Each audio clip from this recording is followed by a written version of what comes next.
Good evening, everyone. The time now is 6 p.m. and you are tuning in to Blue Scorpion Reputation Management's Facebook Live Q&A. But tonight, on a Tuesday, we have a special for you. It's all about our cosmetologist segment this evening. And we have Christine M. Paige, who is leading our 6 o'clock hour, and she will be talking about achieving success in cosmetology. She's joining us right now from Mexico. Oh my goodness, Christine, we would love to be there with you this evening. How are you? I'm doing great. I'm doing so good. I feel great. Right. But now I've got to go back to the journey. When you put pen to paper, there are some parts of your story that have fallen into place. And one of the parts is about Gina Raimondo. I like that story. So share with everybody that piece of the story. Well, it was about 4 years ago now. I had moved from what some people would call the hood to the hill, where I'm from. Okay, so my salon was first located in an area that, maybe some people just didn't think was the greatest area. But once you got in my salon, you forgot where you was at. You stepped outside and you was like, oh. But when you came inside, the environment was just like super amazing. So we went from like the hood to the hill. The hill is Federal Hill. Federal Hill in where I'm from is where it's like pretty much all white people, Italian. It's like where you go spend money, show off. It's like the little Rodeo Drive of Rhode Island, right? It's Atwell's Ave. It's just like our little poppin' area. And I moved my salon from the hood to the hill. And so for me as a Black woman, as a Black female, single, by the way, I'm single. I just say it. I'm saying that to encourage the other single ladies out there, okay? Not for people to be sliding my DMs. But as a single mother, I took my business from where it was to Federal Hill and was thriving. I thrived for 4.5 years on Federal Hill. And at that point, my business was 2.5 years old when I moved to Federal Hill. So once I hit the third year, the 3-year mark, third year anniversary, I received something really nice in the mail from then Governor Gina Raimondo, basically like acknowledging me, acknowledging my business, and saying like, I see you, keep going, congratulations, you're doing a great job. And it was titled a Special Certificate of Recognition presented to myself and my salon, encouraging us to celebrate our 3rd year anniversary and wishing us many more years to come of business success. And now here we are, 7 years in total together, achieving new goals. And something else I want to throw in there about Gina Raimondo that made a difference in my life. Because I know not everybody's for Gina. Not everybody's for me either. Not everybody likes chocolate, right? Not everybody likes everything. But for me, I love Gina, okay? So people be like, why do you like Gina? I love Gina for one, that encouragement, for recognizing how hard I was working. And then during the pandemic, something that really got me through the pandemic was, and a lot of people for me just didn't have answers. I was just like, no one has answers. We need answers in our lives. Gina was like the only one who had answers in my mind. And even when she didn't have answers, she was like, I don't have the answer, but I'm working on something. So I like to say the Gina Raimondo show got me through the pandemic, okay? Because daily, every day at 1 p.m., Gina Raimondo would come on and she would let us know the status of the state, the status of what's going on, what to do, what not to do. She gave me some hope in some direction. And when I tell you, really, some people had no answers. And Gina many times would be like, so this and this and this is what's happening. And you're just kind of like, oh, wow. And then she'll go, but this is why I'm going to do this. And she had a solution. And she was saying, and this is why I'm going to start this. And this is why we're working on this. And even when things were slow or things weren't working right, she would just get up there and be like, it ain't working right. Okay, we tried. I'm trying. Y'all know I'm trying. I'm doing the best I can. And then the next day she'd come back. She's like, okay, it's fixed. It's done. Now let's move on to the next thing. Like, why do you want to keep talking about it? And I respect that about her. I love that about her. Like, every day I watch the Gina Raimondo show for 1 hour. And then sometimes I would go back and watch it again because, like I said, she would drop in those little gems, those little things that would encourage me that, okay, but things are getting better because I'm working on this. Things are going to work out because I'm getting this set up. For me, that was everything. Because for the first couple days or whatever, the pandemic, I cried like a baby. Okay? And I'll say it again here because I admitted it that day when I was interviewed by Kamala and Gina that, because they asked me, you know, how did I get through the pandemic? I let them know I cried first, you know, like a whole baby for quite a while. But honestly, and I didn't get to tell Gina that day, so I hope she sees this. Because I really didn't want to make it look like I was trying to kiss Gina's bum, you know, at the interview. I didn't want to make it seem like, oh, Gina, you know what I mean? But, like, I love her. Like, she really, like, said some great, great things throughout the pandemic while she was on that stage that got me through the pandemic. And people would be in the comments talking junk, and sometimes I would be like trying to defend her in the comments.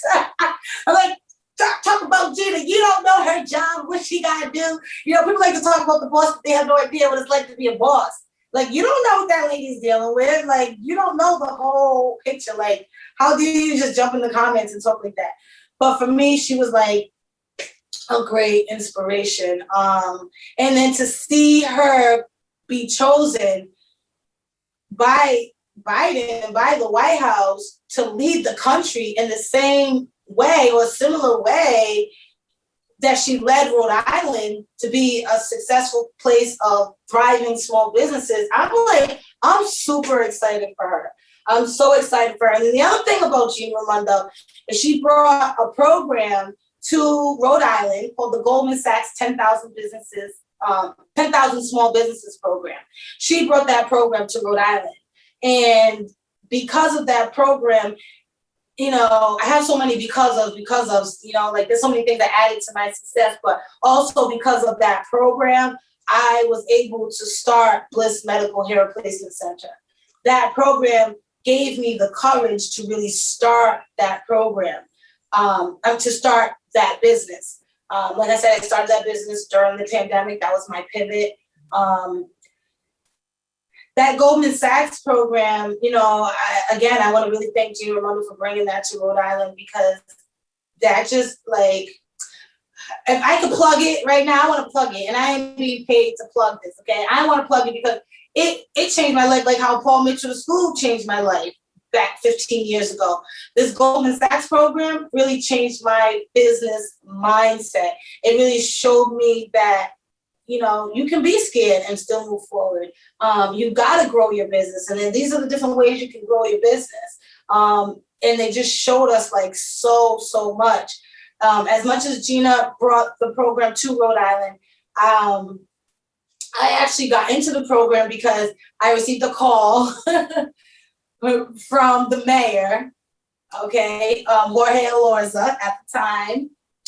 He's still the mayor, but at the time, Jorge Elorza called me to tell me that he nominated me for the Goldman Sachs 10,000 Businesses program. So I was just like, what? Thinking maybe it was some kind of scam phone call, but I was just like, oh my God, no, this is real. So I started that program pre-pandemic and ended the program about 2 months or so. I can't think right now the right number, but it ended after the pandemic. Like, we ended our class over Zoom. Our last 3 or 4 classes were over Zoom, but it started in person before the pandemic. So I was already on a roll of like growing my business and trying to like take advantage of the growth opportunity, which is what they teach you in the Goldman Sachs class. And Gina Raimondo brought that program to Rhode Island. I was just like so super excited because, girl, I was rubbing elbows, but millionaires, I still am, because we friends. Hi, my team, cohort 11. I love them so much. But like, to be in the room with other business owners that are like making real money and doing real things where we really get to like bounce ideas off of each other and share our industry problems was like the most amazing thing ever. Because in business, sometimes you can really feel like you're alone and like you don't know what to do. And when you see like other people who make millions of dollars are like that too, it just makes you feel good. It really makes you feel like, okay, maybe I am doing the right thing. Maybe I am in the right place. So I do want to plug Goldman Sachs 10,000 Small Businesses Program because I want to help everybody who has a business level up their business. And that program now is free, okay? It did cost, like when I was nominated, I didn't have to pay because I was nominated, but it is a free program, okay, for small business owners.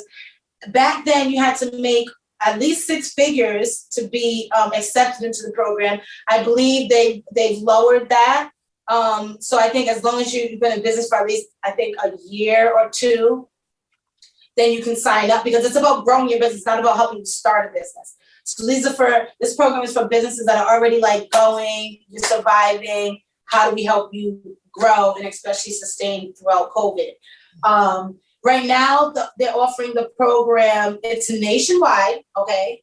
So it's all over the country. They're offering it virtual, so you can take it online, where you're gonna mingle with other business owners that are in your immediate area. You know what I mean? So that was like super exciting. Like I basically have 25 other business owners in Rhode Island that, I can go hang out at their business. I can pick up the phone and talk to them. I can say, hey, I'm going through this and, how would you work that out?